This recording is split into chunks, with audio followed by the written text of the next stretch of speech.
So thank you for everyone for coming. This is actually my inaugural speech for And Transformation, so thank you for being my ears and hopefully my feedback loop as well. So I've had sort of a bumpy, if you will, sort of transition over the last several years in particular.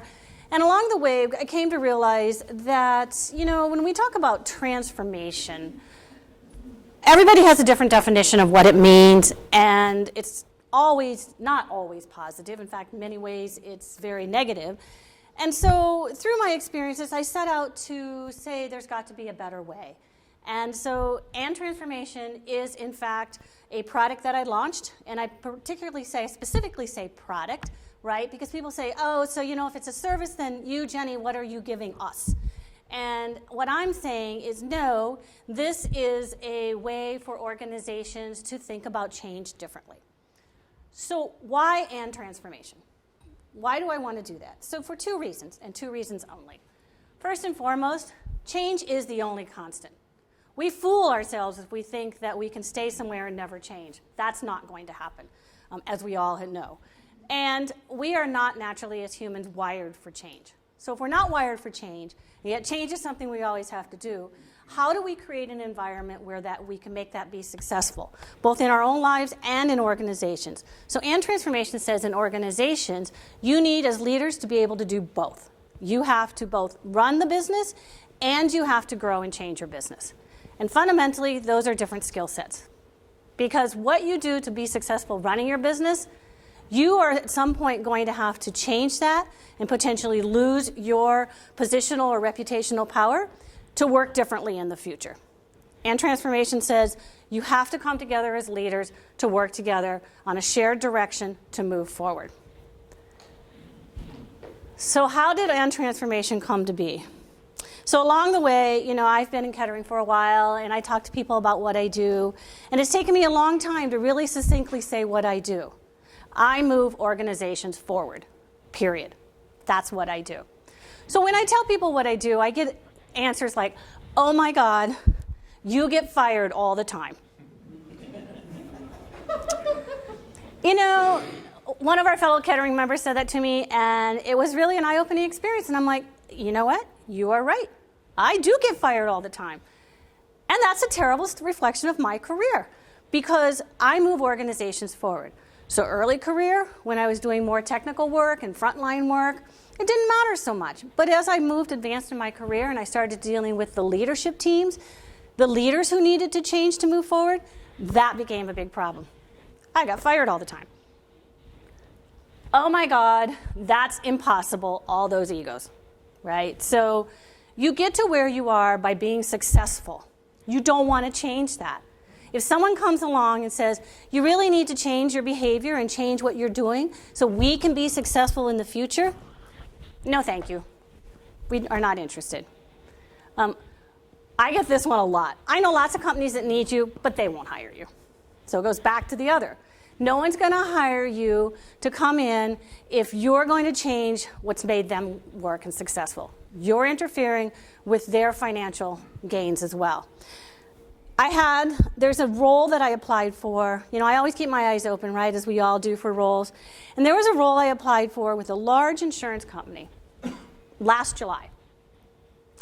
The actual job was dated from March. So 4 months in, I'm late applying. Okay, fine, I apply. My technical skills are a good match, no worries. And the system sends a note back to me saying, oh, you've already applied. And I'm like, okay, I mean, I know I'm getting old, I know my brain's not as good, but don't really remember this ad. So I look it up, and I had applied in February, 5 months prior, for a role that was dated the previous October. Now imagine, it's a VP level role in a multi-billion-dollar insurance company that's been open for 8 months. Why? Most likely because the very individuals who have to make the decision on which kind of an individual to bring in are the very individuals whose lives are going to be impacted and changed by that person that comes in that door. So you have that classic situation where everybody has to say yes, but anybody can say no. Now imagine the people in that organization who are trying to do what's being asked of them, which is to implement all this enterprise-wide change. Right? Now trying to connect across boundaries, now trying to make things work differently from what they worked before. Not happening. Organization continues to be stressed. We've all experienced these situations, right? Oh my God, they need you, they won't hire you. This is my first, oh my God, you are the sand in the oyster, please go away. So this was, I actually give a lot of credit to the gentleman who said this to me. I was at GE, I was working in, my role was, I worked in the IT group, I was the business relationship manager for the sales and product teams, and my responsibility was to ensure that we could sell and deliver new capabilities on old legacy technology, which required shifting the way people worked, both on the sales side as well as on the IT side. So I'm very much a move forward individual, sometimes to a fault because, it's okay, what's today is gone, let's move. And so the gentleman came in and said, Jenny, you really are the sand in the oyster. You make great product, but you're just irritating as hell. Could you please stop? So anyway, those are some of the thinking that led me to kind of and transformation.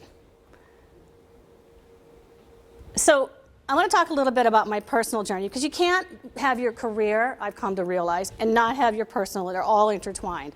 So I guess I started with, go away, Jenny. I was working for Coca-Cola Enterprises. I was leading strategy execution for North America. They were going through some significant transformation. It's one of those situations, your head's down working, you think you're doing a great job, people are saying things are moving, and you go into a regularly scheduled meeting, and you've had this happen, right? There's two people sitting at the table, and they have the same piece of paper in front of them, right? They're reading off the same script. And so they sat me down and said, goodbye, go away. We don't want you, and we don't need you. Didn't see it coming, which is another problem. I was a fairly high-ranking diversity VP in the organization. It's a shame when organizations don't allow their leaders to know what's going to be happening to them. All of that feeds into and transformation. So go away. It was the very end of 2009, kind of just sort of a huge inflection point in my personal life. We had been married for 30 years. We had lost our first parent in 30 years. It's just one of those times, lost my job. So I paused. I literally, one thing about working for a big corporation, they pay you nicely to go away, so you'll be quiet. So I literally just took a year. I did whatever I wanted to do. People said, what'd you do? I said, whatever woke up in the morning and wanted to do, right? I traveled. We drove around in a little small RV for a while. We actually started that year by circumnavigating the coastline of Florida in a little tiny 20-foot RV. I was thinking beach and sun. Most of the pictures from that trip, I'm in my winter hat and winter coat. It was freezing that year in January in Florida, including in the Everglades where it was 45 degrees at night. So anyway, but that was sort of that transition, it was that huge transition. Some people are very wired to just take the hit and just get up and put their boots back on and off they go the next morning. I'm not one of those individuals, I've come to find out. So I spent some time, like I said, I spent the year, I went to India for 6 weeks. I had been an exchange student in India when I was 17 and hadn't been back since, so I took the time to go back, took my daughter. So we had a great time, I had a lovely time. But then, along came 2011. Well, must learn to network, right? I was always a heads down worker. Always. I didn't network. I never had this huge need to go out and, connect. I was always focused on work. That's not the way the world works anymore, as I've come to find out over the years. So someone introduced me to Kettering, and I joined Kettering, and I will say, of all of the value that I've gotten from this organization, probably the biggest learning for me is that I came to realize that everyone needs a networking family. Right? You need a networking group where when you walk in that door, you're going to know somebody, right? It's just not that sea of, okay, I have to introduce myself to 5 people. I have to tell them what I do. I have to make them understand what I do. I have to make sure that I understand what they do. There's a whole different dynamic that goes on. So obviously networking is what we all do. And it was a brand new skill for me. And as with all skills, it takes time. I won't say we're perfect, but it does take time. Some people are great at it. I'm not. 2012 came along. I took a role for an organization. I went in to be hired by this organization, and I wasn't allowed to be hired. I had this huge red flag on my interview process because they kept pushing on how many hours a day would you work. And I'm like, finally, you dance around it, we all do what we need to do, and la la la. And finally I said, listen, if you're asking me if I'm going to work 20 hours a day, 6 days a week, the answer is no, I'm not. That's not how you get organizations to go forward effectively. That's just sitting and grinding out whatever. But they hired me as a consultant. So I spent 8 months there because they had a cultural issue they needed to solve. The cultural issue stemmed from the top. You couldn't solve their cultural issue. I could put in technical changes. I built out an OD team for them. I helped bring their emerging leader program up to speed. But at the end of the day, if the culture is driven from the top, wasn't able to change it. 2013, I went into what I call the technician trenches. So I went to work for one of the big 4 consulting organizations at a level far below where I had worked previously, and it was a bad fit for them and for me. Clients loved me. Company did not. I didn't know how to do that. When I was a young leader growing, I was managing 100 people on a plant floor. I was not building communication plans. So needless to say, that wasn't a particularly good fit. So all that to say, and then in between, you still have your life, right? So 3 kind of huge dynamics were happening, and probably for most of us as well. First and foremost, children are adults, aging parents, you've got that dynamic. We've got the changing face of work. When we were coming up, nobody ever talked to us about the fact that you'll get a job and you don't get to stay there forever. That wasn't the dynamic of our parents. That wasn't how we were raised, certainly not how I was raised. You get a job, you do good work, blah, blah, blah, you work forever, and you're done. That's not the work of today. So the changing face of work. And the big important one for me was, as somebody said to me recently, one of the challenges we have now, and certainly I do, is that you're shifting from, what is going to be your destiny to what's going to be your legacy. And, you can begin to see the end of the story, and you don't necessarily like the direction the story's going in, so you feel the need to start changing. Is there a question in the back?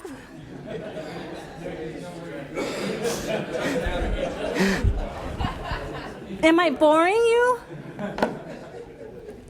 So all this to say that my personal kind of came together with my corporate and my work career, and I spent a lot of time thinking there has to be a better way. There has to be a better way to help organizations to sort of move through the fact that we always need to be changing, and how can we do it in a way that removes some of that stress that's in the organizations.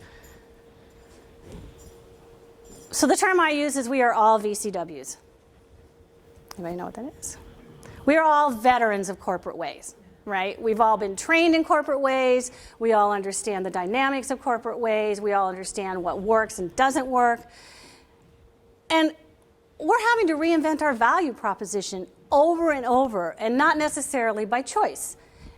And we're always trying to stay ahead of the change curve. And again, this is a skill that we didn't know we needed to do either. We may have innately kind of said, oh, things change, but that's not how we're wired as humans. We want to be stable. We want to be secure.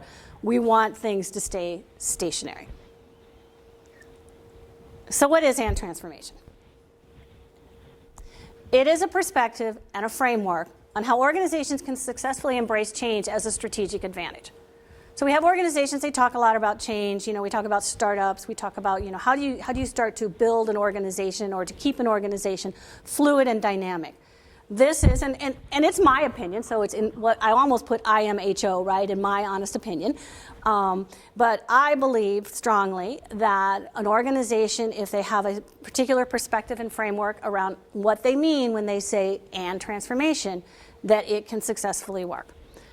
It's a culture, right? It's a culture of constant evolving change. So there's a fundamental difference between transformation and change. Sustaining change typically means you get to the point you were trying to get to and you stop. You put it in control and you keep it static in that control. Transformation, sustaining transformation, says you are always changing. Fundamentally, you get to your change point, it's a for now point.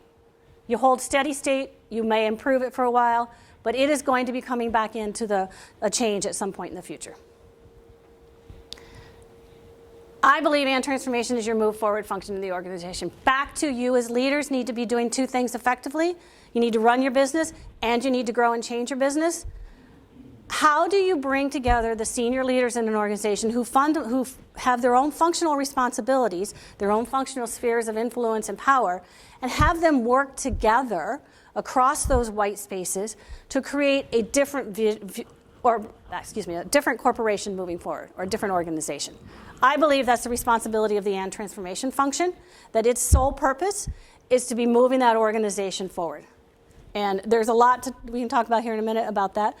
Essentially, at the end of the day, like all things, it's a new organizational behavior and discipline. It's a new behavior about how you approach change, about how you work through change, and it's a discipline to make sure that you continually do that. So this is the loop of and transformation. This is, if you had to take one thing away, this is just think of this, change is always happening. You are starting new work, you are stopping old work, and you are reframing the people in the organization. So a lot of my career, I've spent a lot of time in the stop old work, right? I was a master black belt at GE. That's all about stopping old work, mostly. You do start some new work, but predominantly start. We have lots of people that start new work. There's innovation groups, there's startups, they all tend to go and start. And many organizations, they're separate and distinct from the other organization. They cannot be constrained by the rules and the bureaucracy, if you will, of the current organization. So they become disconnected. A lot of times, stopping old work, forget about the people, right? When you think about organizations where have gone through transition and transformation in your experiences, how often do they connect all three of those arcs of the loop together, right? Start, stop, and reframe. I know in my experiences, lots of times what happens is if new work is started, as time goes on, you think about your new work is going, the old work, which is now not as important in the organization, it still is struggling along because somebody owns that, right? Some leader somewhere owns that work, that old work, to be successful. And there does come a point in many organizations, because they're not actively integrating the three of them, that they just do the lop and drop on the old work, or the slash and burn. Just cut them off, hope the people go away, hope they take their work with them. But again, back to that work is somebody's reason for being. So if the organization and its leaders are not actively focused on connecting those dots, that old work often doesn't go away. It just goes underground, and the new work becomes a pile on, creating stress, needing Kalen more and more, right? More stress. So that's the and transformation loop. There are two other elements in the loop. So the organization, I talked about the organization, I call it the transformation management org. And I specifically say organization, not office. It's not an office to record and archive. This is an organization that is focused on making sure the leaders are working together on a shared agenda. Not on everything. Can't do that. You still have your individual run the business responsibilities, but on a shared agenda to move forward. You have the start, stop, loop, reframe, and you have what I call the forward shift point. So the forward shift point, think of your 5-year plan. Think of how are you going to implement the roadmap to get to your 5-year point. Most organizations struggle to make that roadmap effective. So and transformation says you're focused on year 1 to 2 of your 5-year plan in your forward shift point, in your transformation plan. So you work to get to there. You run that loop, start, stop, reframe. You get to the forward shift point. You look back. Did we get the goals we wanted? You look forward. Are we still on track to our new 5-year point, right? And how do we reassess to take the next loop? The second piece is the alignment frame. And this is really where you do the data and details to make the decisions to move forward.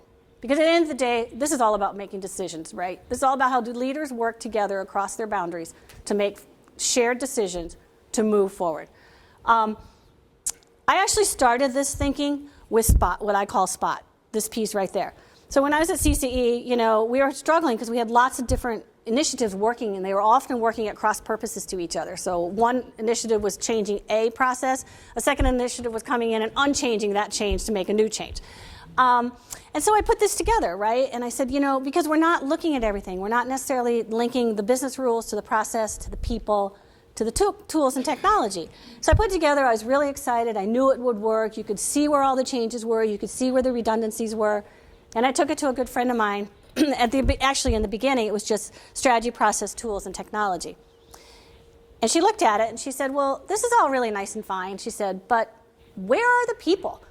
I'm like, oh, yeah, the people. Forgot the people, right? Because innately, I was so focused on here is a technical solution to solve it, that the fact that the people weren't there, which is where the political and the behavioral and all of the dynamics come in, right? At the end of the day, change happens by people to people.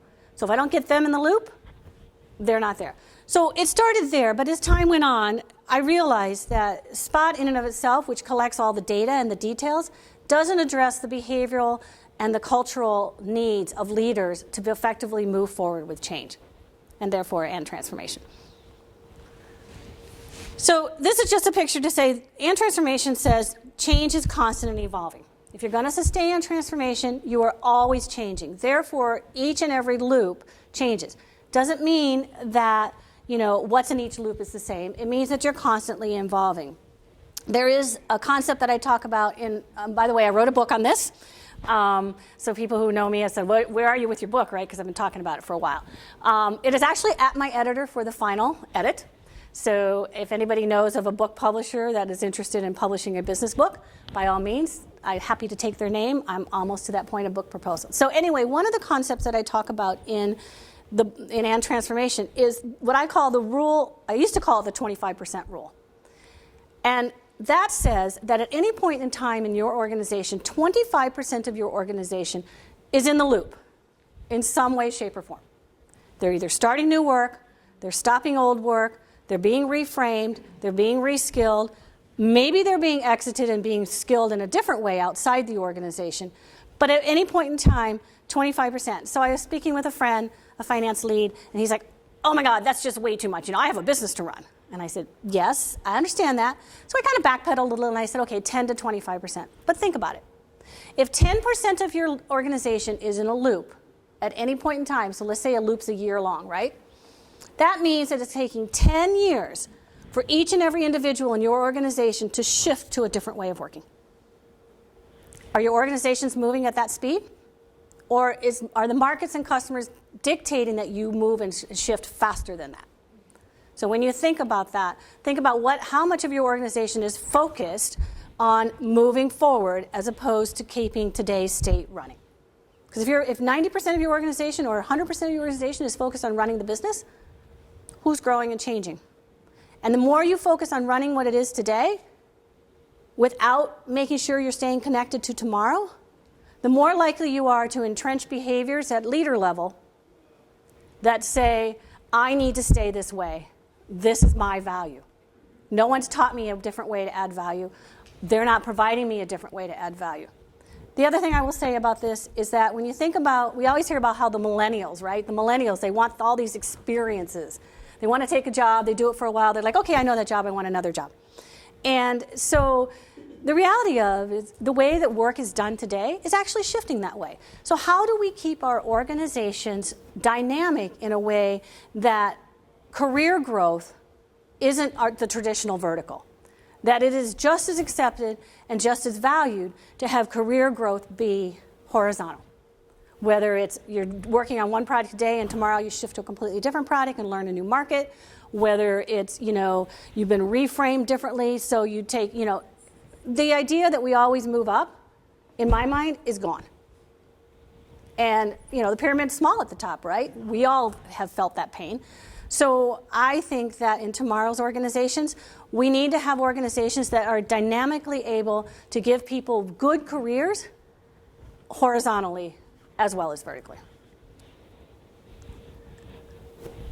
Oh, that will work. All right. So back to the features and benefits. So someone said, what problems will land transformation solve for us, right? So this is all great. This is all wonderful. It's a great theory. But really, how do I make it work? All right. First and foremost, this is about easing the pain of change. How many of you have experienced the pain of change in an organization? Yeah. Yeah. How many of you done it more than 5 times? Yeah, right? I'm not saying that this has all the answers. It doesn't give you a host of tools to say this is how you're going to do this change tool and this is how you're going to do this strategy. What it says is if you work this way, where you frame an organization around the fact that there's always change and that when you think about change, it's a start-stop reframe to the loop, it will expedite, it will help ease that pain. It helps to focus the organization forward for all the right reasons, right? People stay focused on today's work and what I call yesterday's work, right? Our value proposition is linked to it. Our wallet is linked to it, right? Most organizations, your wallet is linked to what you do today and maybe real tomorrow, like tomorrow, not mañana, not some distant tomorrow. This helps to give the organization a focus and a purpose by creating a function that is focused on moving the organization forward. And its success metrics include things like, have we repurposed our people? Have we captured the value we have in our people today and put them to be valuable in our world of tomorrow? Which is very different from how most organizations think about this. And I just said that it helps people reframe to be relevant tomorrow. I didn't know I needed to reframe. Right? I learned, you build a set of skills, you become a leader, you become a bigger leader, you become a bigger leader, and then that's it.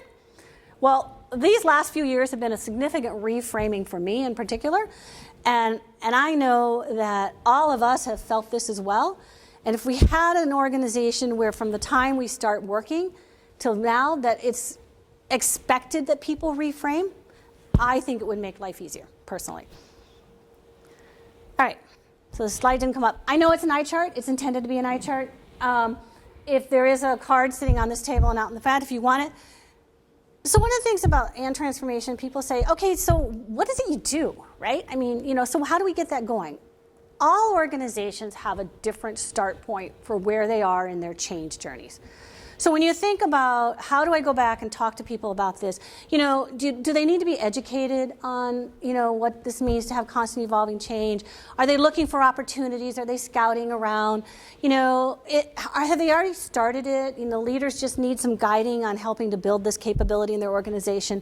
Or is it, they're really gung-ho and they're doing it and they just need some advice? The point being is that it doesn't matter where you start, you need to just start. So you need to take a step, whatever that step is for your organization or for you personally. That's all that this is intended to tell you. So where do I start, right? So there's like 2 or 3 really sort of key entry points, if you will. You just want to learn more, right? That's a great place to start. Start the dialogue. Start talking about people. In my vision, so when people talk, what's your ultimate vision for and transformation? My vision is that and transformation is a movement that teaches people when they say transformation, they mean this. They mean this way of working, they mean this kind of behavior, they mean this culture, and this success. That's my ultimate vision, that organizations and leaders in organizations are able to work together effectively, both on today's work and tomorrow's work. I know there's several organizations here locally that are going through significant transformation. And the organizations, at least the individuals I connect with in the organizations, are extremely stressed. And so my saying is, if you see an organization that is very, very stressed, look up. What's happening? Decisions are not being made across the senior leadership teams to change the way they need to work tomorrow because somebody's sub-optimizing the way they work today. It's cold, I know, but it's true. All right, so you want to learn more. My organization is ready to think about change differently. We've tried things, it's worked, not worked. Well, maybe we should just think about this. Maybe we should just sort of pilot this and see if it works. Or we're in deep waters and we are struggling and we need some help now. So back to the previous slide, it doesn't really matter where you are in the change journey. It's good to start having the conversation, and transformation can help ease that change. And for a question, so, the old help wanted in the newspapers, right? So I thought, well, I'll put my own help wanted, right? And transformation, I launched the brand recently, and I purposely branded it, right? I purposely wanted to be treated as a marketed product. In other words, when people say and transformation, they mean this.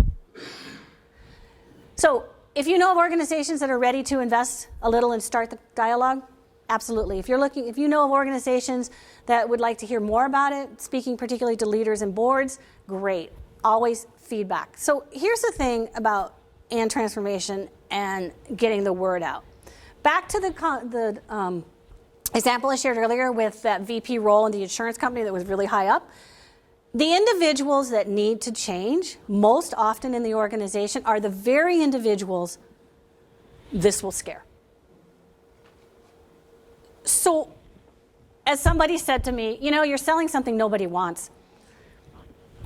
Yes, but I think it's important. I really think it's important that we at least start to have those dialogues and start to explain why don't they want it and how do we make it work? How can we make that so it's a win, win, and win? It's a win for you, it's a win for them, and it's a win for the collective we. Questions? Did I go too fast? Probably. Oh, no, pretty much on time. Oh, great. Amy. This is very interesting. Thank you very much. Can you talk a little bit about the communication within the org about transformation, how you get sort of that change management part of communication throughout the entire... Sure. That's a great question. Thank you. So the question was, and I will repeat it in case anyone didn't hear it, was how do you get the communication out about this? I am not a marketer, but I really believe in marketing. I believe that if you don't create an identity and a brand in your organization around what and transformation means for your organization, it will fail. Everyone needs a point to land on, right?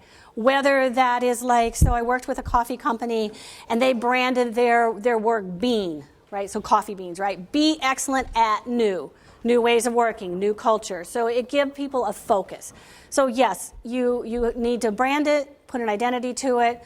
The world of communication is shifting right now, and has been, to, the social media. I mean, certainly we have all become accustomed to, I have a question, I can just get exactly the answer I need, and only the answer I need when I need it, right? So building that capability around what the leaders, but the most important communication in my mind is what the leaders are saying and demonstrating as they're walking through the organization. Are they committed? Are they actually making decisions that are changing the way work works today? If they are, those are the things that need to be communicated. Great question. So, John. Jenny, corporations today are driven on short-term gains. And one of the, you mentioned one of the reasons people don't want to change is because I like the way I'm doing things. But the other is you start to change and it's going to slow things down. And how do you get people over that when they're looking to Wall Street for, got to meet the numbers? So the question is, how do you balance work this and transformation with short-term, the focus on short-term gains? I say it's an and, okay? I say that organizations are spending this money anyway, right? You're spending it on exiting people out of the organizations. You're spending it on trying to put new work in that's not going well, so you bring more people to bear on it. I get that they have to meet today's numbers, but if you have a loop, if you already have your what's happening in this year's transformation plan, that's embedded in your short-term work.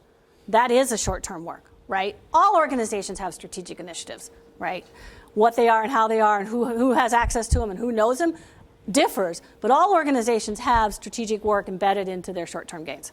It's just putting the behavior around how do you make those happen. Just to build on his point, I think that people are more concerned about change not because it's going to slow them down. It's a fear of failure and the fear of discomfort. So the statement Jacques said was that people aren't so worried about it slowing them down as they are about fear of failure. And fear of failure is absolutely embedded into the heart of this, because what we're saying is you're trying to build an organization where people visibly do not fail by stopping what they're doing. That they're allowed to reframe, they're given new and different responsibilities, and that you don't have a choice. You are going to be in the loop. You may not change this year, but you will be in the loop at some point. You will be expected to change. It's a dynamic that you're trying to shift the organization from, I'm not going to change until I have to. I'm going to hide. I'm going to be, the bunker, the gopher, right? Popping up to see if it's safe to come out. Versus, I always have to think about what I'm going to be doing next because it's going to happen whether I want it or not. So it doesn't really stop the fear. It only gives it a platform to come out. John. Build on the point about organizations' motives. So sometimes organizations say, before I can launch the new initiative, I have to get rid of the people that don't get it, or I think will slow it down. So they don't want to build a new message and fight with the people that are going to. What do you think about that? So my experience says that when an organization is first starting this journey, almost every organization will go through that behavior. Almost every organization will try to stop old work first because they have to find money to do the new stuff. While I don't necessarily agree with it or like it, it's a reality. So I think how you start to craft that message as those people are exiting is the most important thing.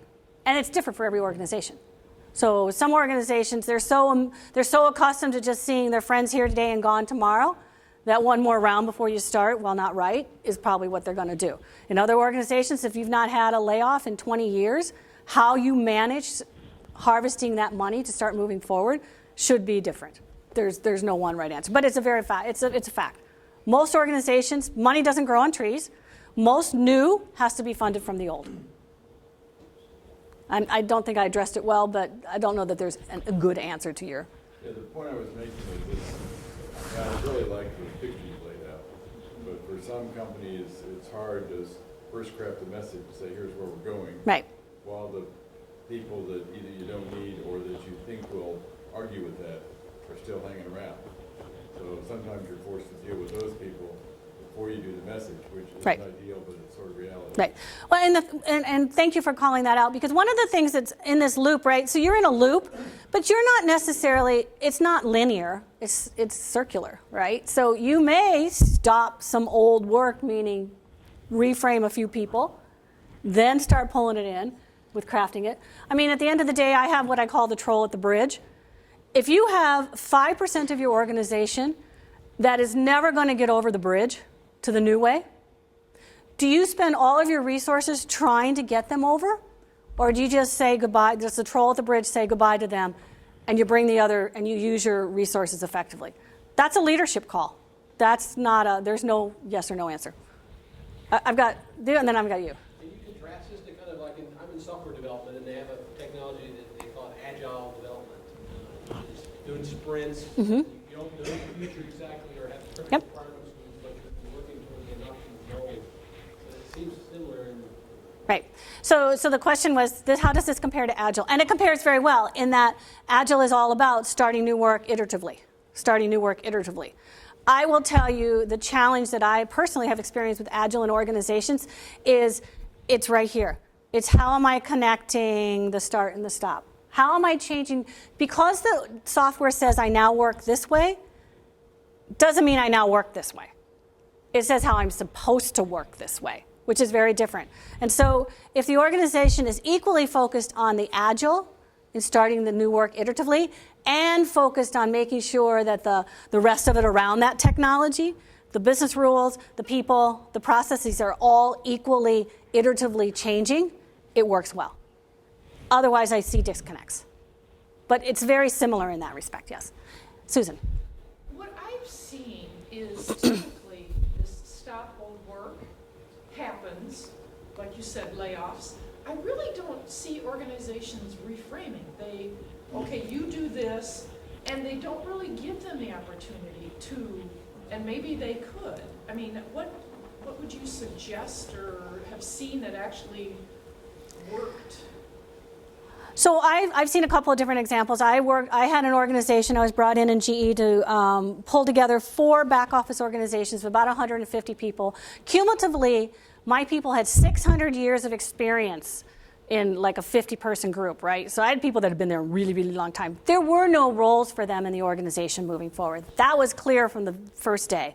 The organization was shifting to, electronic technology, and, these people had been doing manual correspondence. There were no skill sets. So one of the things I put in place from the very first day I walked in was I encouraged them, and I actually demanded that they all spend time each and every day going through the learning tools that were online, that, you know, learning new skills. What skills did they have? Did they understand their skills? Did they know how they would work in a different environment? And force them to really think about that. Did it make it easier when the time came to lay them off? I don't know. I will tell you that that particular day we laid off 40 people. I was the 41st person to be laid off. Didn't know that was coming. And when I went back upstairs to my office or to my room, I had people in tears all around me. And I was like, yeah, I know, it's a tough day for everybody. They're like, no, we're okay. We understand. You've done da-da-da. We're upset because you got laid off. All right. So, it goes to say it just requires people to just say they're going to do it. I think today's world, the way that people are working in today's world, they're going to be forced to do this whether they want to or not. You can't just keep throwing away people who know your culture, who understand how to work well with the people around them. That investment in people is becoming more and more important, in my opinion. I just think we're going to get to a point you just can't afford to just keep tossing them out with the baby with the bathwater. I've got this gentleman here and then Narcy. Yeah, in my experience, it seems like companies are quick to get rid of the doers when you can usually identify that there are a couple places you just need to rip the Band-Aid off, and those are the leaders they're part of the DNA, the gene pool of the enterprise that was founded and operated on a different set of principles that is going to allow them to be successful. And so instead of recognizing that you bring in the next group of people or you put this guy over this new growth area, he's going to bring all the same beliefs about his or her past experience, the formula for success, and they might change some of the buzzwords, but execution is going to look pretty much like it used to look. And so now you're basically disturbing any kind of emotional balance or emotional energy that exists in the enterprise because they see the little guys getting shot instead of the big guys. Right. And I see it being much more effective when you take the tough or make the tough decisions at the top. And then an awful lot of people can respond to a new set of stimuli, a new leader, and actually take all the things that they've learned as well as the kind of the emotional balance that exists in the enterprise. Yes. And you can move a lot faster than you can the other way. Right. And you've hit on the crux of it. If you can't get the leaders to change behavior, to understand that they need to work this way together, in addition to the way they work individually, you're absolutely correct. If you can't get the leaders there, the organization will not get there. The leaders are the organization. They dictate the behavior in the organization. So absolutely that is the crux. The leaders need to come together to do the loop together. Because it fundamentally says we understand that the way we work today is different than the way we have to work to be successful tomorrow. And we recognize that we're going to be making trade-offs among us, the leaders. It may revert, but you are absolutely right. That is the crux. And Narcy, I think you had a question. Well, I have a couple of comments based on the previous questions. Going back to your comment about, not to make it personal, but you said you are the 41st person to be laid off. That tells that company saw transformation an episodic thing rather than ongoing thing. So absolutely. I'm talking as if the transformation loop is only one loop, that's what I call episodic, as compared to doing it over and over again, an ongoing way of life. Then the 41st person, who is supposed to be the person who takes care of that, should not be fired, should be empowered to do the next change. Not you, whatever it is, whoever it is. No, absolutely. So in some sense, they saw it as, okay, next 3 years we don't need to change. We did all the change. Absolutely. Let's get rid of the person who was in charge of change, so to speak. So in today's world, especially when the product life cycles are getting compressed and the business environment is changing, you should constantly keep changing. If you look at Google, for example, they restructured their company. The good old Google is the search and things like a separate company, but they talk about all the self-driving cars and all kinds of stuff. In some sense, that is about saying, we cannot keep doing what you're doing and be a multi-billion-dollar company 5 years down the road because things will be different. It's like 3M is no longer Minnesota mining manufacturing. They do something else. By the same token, Google said that we are going to have a separate department as opposed to making people. They structured it 4 different departments. so that innovation is way of life. And small businesses, where I come from, is typically known for innovations. Right. Large companies, on the other hand, are typically known for scale and stability and rolling out large things, so to speak, predictability, telco, diatom, so to speak. So sorry I'm taking too much time, but the point I'm coming to is, how do you embed this innovation that is inherent in startup culture into larger companies? IBM's way of doing it is go and buy with the channel, because innovation is done somewhere else. Right. I'll go and acquire it and scale it up. Right. That kind of an attitude. So you've hit on what I see as the number one issue between innovation and commercialization in today's world. And innovation is often done in small organizations. Sometimes large organizations create innovation groups within themselves as separate entities. The challenge becomes, how do you link it back together to work in the organization as it is? So I've seen where they build a whole new organization and innovation on a product. They have a whole new operating structure. They lift and shift that operating structure and they drop it into an established operating unit. Does it work?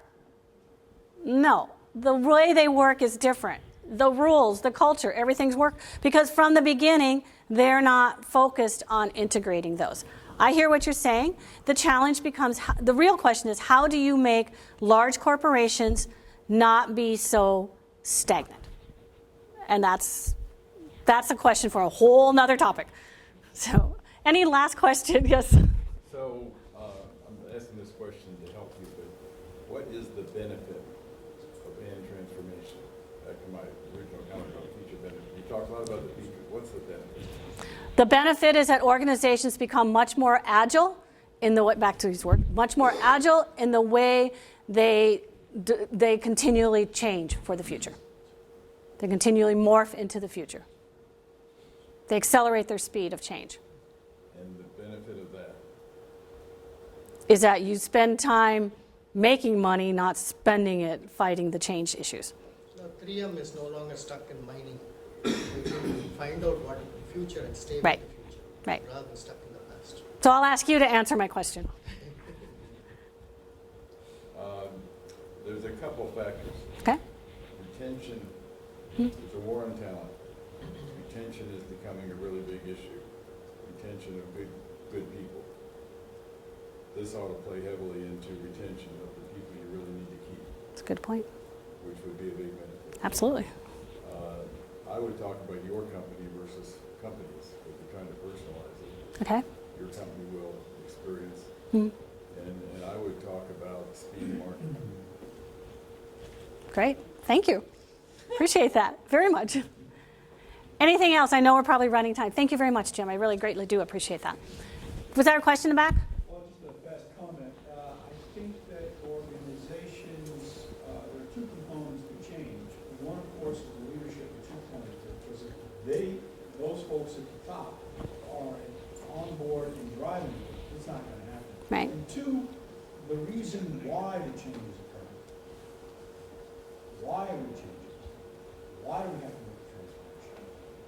And that message coming through the organization, being reiterated at the top, provides at least a rationale for all of the pain and disruption that plays. If it's a legit reason, it happens a little more quickly. If it's regarded as trivial, then one needs to deal with that in a hurry. Otherwise, we're going nowhere. Great. Yep. Great. All right. I'm sure they can talk more. Thank you all for allowing me this opportunity. Greatly appreciate it. Thank you.